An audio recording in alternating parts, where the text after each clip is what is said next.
Masasabing nasa kanya na ang lahat, kayamanan at kapangyarihan. Si Alosos ay isang political kingpin, galing sa mayamang pamilya, may share sa isang malaking TV network. Siya rin ang nagmamay-ari ng beach resort na Dakak. Naging congressman representative ng Zamboanga del Norte. Ngunit bumagsak noong makonvict siya sa kasong pananamantala sa isang babae noong 1996. Ang sentensya ay napawalang bisa ni Pangulong Arroyo. Siya ay nakalaya noong 2009. Ganun pa man, noong 2013 ang Korte Suprema ay nagpasya at pinatawan siya ng kautusan na hindi na maaaring tumakbo ng kahit anong government position o humawak ng pampublikong tanggapan.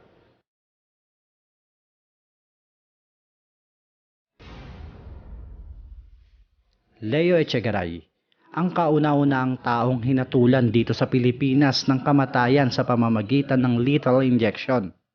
Nagdulot ng ingay ang pangalan ni Leo Echegaray. Nahatulan siya dahil sa paulit-ulit na pananamantala nito sa sariling anak. Isinakatuparan ng kanyang hatol noong 5 ng Oktubre 1999.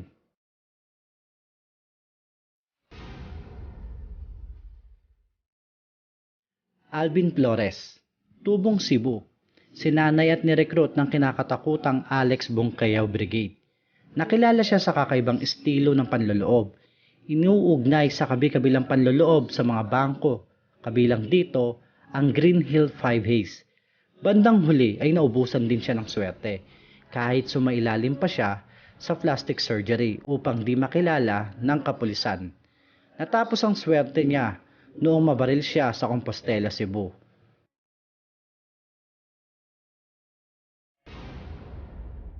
Ben Tumbling, si Ben ay dating stuntman.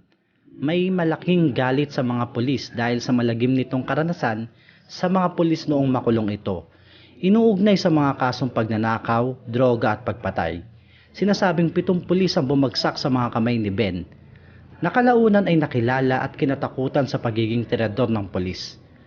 Ang acrobatic life ni Ben Tumbling ay natapos noong Friday the 13, March 1981 dahil sa pagkakaluno ng isang babae na sinasabing kasintahan ni Ben. Natapos ang buhay niya sa isang police operation nang paulanan siya ng bala ng mga pulis.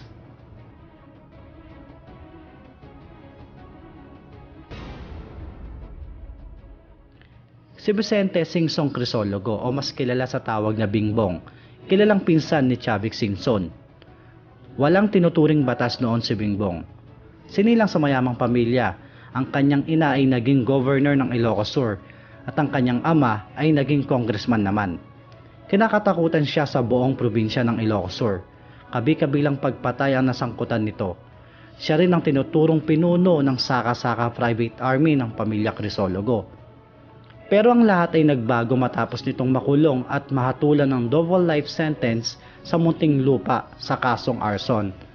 Sa loob ng kulungan ay binuksan niya ang puso niya sa Panginoon at tinanggap ang pagbabago. Naging congressman siya ng 1st District ng Quezon City.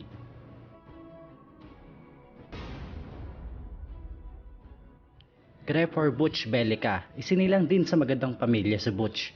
Naging gang leader sa murang edad nito, naglabas-pasok sa bilangguan. Iilang kasong pagpatay din ang nasangkutan ni Butch. Napatapon sa hiwahig at naging komunista sa loob ng bilanggo. Binuksan ang puso para sa pagbabago. Naglingkod sa Diyos at habang nakakulong, nagsulat at inilantad ang anomalya at walang katarungan sa bilangguan. Pagkalaya ay inilaan ng sarili sa pagdilingkod sa Panginoon.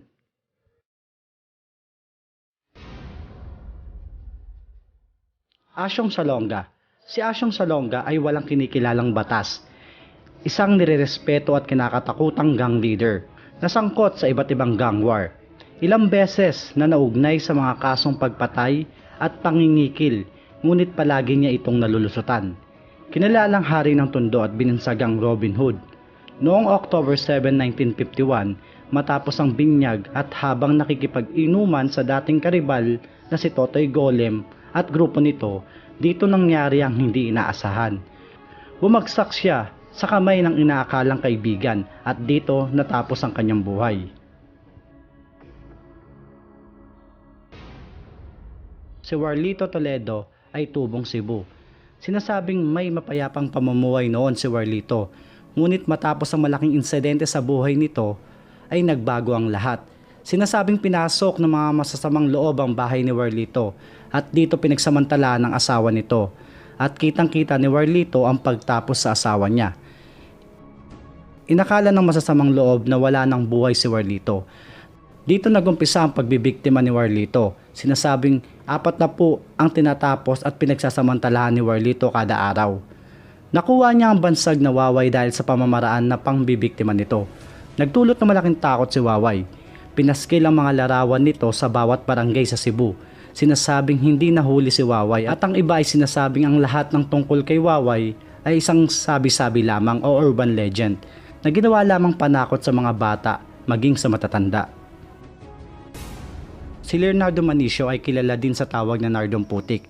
Pinaniniwalaan na nagtataglay ng anting-anting na nagbibigay protection sa kanya. Sinasabing isa ito sa mga dahilan kung bakit hirap ang mga pulis na mahuli siya. Nakilala si Putik dahil sa mga krimen na nasangkutan niya, kabilang dito ang pagtumba niya sa mga politiko noong 60s at pagtumba niya sa 2 ahente ng NBI na nag-iimbestiga sa kinakasangkutan niyang marijuana plantation. Natapos ang serye ng buhay ni Putik sa isang operasyon ng NBI laban sa kanya na pinamumunuan ni Epemaco Velasco. Tinatayang 60 na bala ang nakuha sa katawan ni Putik. Si Marshall Ama, nakilala din sa tawag na Baby Ama. Sinasabing nagsimula ang masalimuot na buhay ni Baby Ama matapos nitong makulong sa Bilibid Prison nang dahil sa pagnanakaw para sa kaibigan. Sa loob ng kulungan ay nakaranas siya ng pagmamalapit sa mga kapwa niya preso. At ang nagpabigat pa dito noong malaman niya na nagpatiwakal ang buntis niyang asawa matapos pagsamantalahan ng isa sa mga prison guard. Dahil dito ay tumigas ang puso ni Baby Ama at natutong lumaban. Sinasabing naging tirador siya sa loob ng Bilibid at tinutumba niya lahat ng kaalitan nito. Siya ay nasangkot sa malaking riot sa loob ng Bilibid na ikinamatay ng 9 na bilanggo. Dahil dito ay nahatulan siya ng kamatayan kabilang ang mga kasama nito. May mga video tayo sa ilang taong nabanggit sa bidyong ito. Ito ang mga hinimay na istorya tungkol sa kanila. Kung gusto nyong mapanood ay bisitahin nyo na lamang ang ating channel. Salamat po.